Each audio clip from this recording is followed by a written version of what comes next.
Hello ladies and gentlemen, Gabes here. This is the Heroic Tank Guide for Shah of Pride, boss number 4 in Siege of Orgrimmar. And this guide should assist any tank-based players with the basics they need to know to get through this fight successfully on the Heroic difficulty. So let's get started. So to begin, we'll talk about the one new ability on Heroic that you'll have to deal with as a tank. This is Rifts of Corruption. So if you look in the top and kind of left of the screen, you can see little white rifts. I'm running toward one right now. These are spawned pretty frequently throughout the entire phase in random locations around the outside of the room. And these rifts will shoot bolts at random players, doing damage to anyone that's in that location when they land, as well as giving those players 5 pride. So for the most part, your basic job as a tank is to do all your normal stuff and dodge the bolts when they come out. However, you can close rifts by stepping onto them. When you step on a rift, you will take some damage and you'll gain a 60-second debuff that prevents you from closing future rifts for those 60 seconds. So it forces your entire raid to basically help get the rifts. As a tank, you're going to be using 2 tanks in this fight because of the tank swap debuff. So when you are not tanking the boss, make sure you run around to pick up a rift if you don't have a debuff active, and therefore you can pick one up.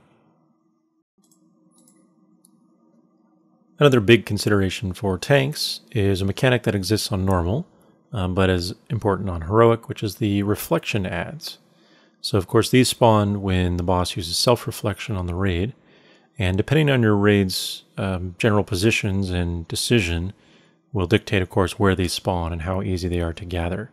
But for the most part, make sure you pick up these adds as soon as they appear and just hold them until they're dead.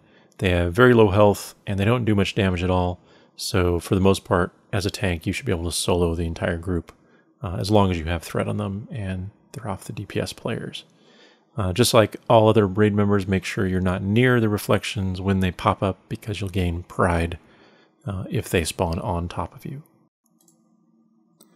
The final consideration for tanking is the manifestation spawn. Just like in normal, this always appears along the west wall of the room in the circular cubby there. And this boss, or mob rather, can be interrupted and stunned and silenced and all that stuff. As a tank, you will not often need to tank it directly because it does not melee, so to speak. If you silence it, it will move out of position, so you can drag it to the normal tank position if needed.